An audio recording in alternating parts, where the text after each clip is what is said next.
যত ভাই বোনেরা আছে সবাইকে বলি, একটি বেশিবাদী লোক জানি বাংলাদেশে আর আমার তো কায়েম করতে না পারে, কোনোভাবে সুযোগ না দেওয়া হয় এবং আওয়ামী লীগের কোন চামচা বাংলার ময়দানে থাকতে না পারে।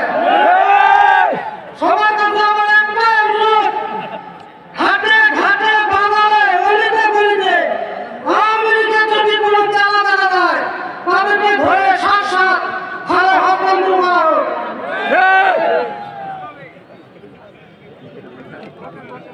আর বলতে চাই আমি, আমার ভাইয়ের মতো হাজারো ভাইয়ের মুখ খালি হচ্ছে বাংলা বুকে, তাদেরকে জানি বিচারের আওতায় এসে কঠিন থেকে কঠিনতম শাস্তি দিয়ে সাজা ভোগ হয়, তাদের দিকে যদি এক বিন্দু ছাড়বে কথাও না বলা হয়। সে আওয়ামী লীগের কোন চামচা বড় নেতা ছিল, অমুক ছিল, অমুক আছিল, এই বলে আজকে বিএনপি জামাত ইসলামীর ছায়া দলে যারা ছায়া নেবে এরকম করে তাদেরকে সুযোগ দেয়, তারও বিচার করা হবে। কাউকে এরকম কোনো সুযোগ করতে দেওয়া যাবে না, কারণ ওরা কিন্তু সুযোগ নেওয়ার চিন্তা ভাবনা করতেছে এবং অলরেডি করে ফেলছে।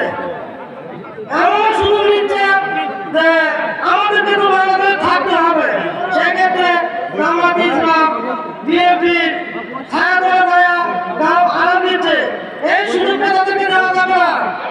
এই মন্ত্রী থেকে আমরা সমর্থন করবো, এই সমাবেশ থেকে আমরা আশা ব্যক্ত করবো এমন কোন আওয়ামী লীগের চালাকে আমরা ছায়া দলে নেব না, মুখে আগে পাওয়া মাত্রই ছায়া বন্ধ করবো।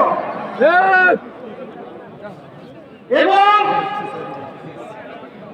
আমার ভাইয়ের হত্যার বিষয়ে আমি এখান থেকে আজকে আবার আপনাদের মাধ্যমে চাচ্ছি, এবং আমি আমার ভাইয়ের বিজয় যাওয়ার জন্য কালিয়াপুর থানায় গেছিলাম, ঢাকা কালিয়াপুর থানায়, ওখানকার তদন্ত অফিসার সে আমাকে বলে তোমার ভাই কেন মিছিলে গেল, প্রশাসনের ভাষা এটা আমাকে বলে কেন তোমার ভাই মিছিলে গেল, ওরা কি রকম এরা নির্দিষ্ট প্রশাসন হতে পারে আপনারা বলেন।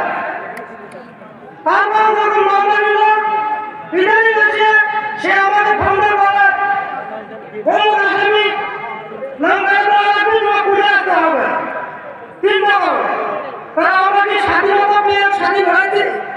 আমরা কিন্তু স্বাধীনতা পেয়ে স্বাধীন হতে পারিনি, আমরা গরিবের মধ্যে আছি।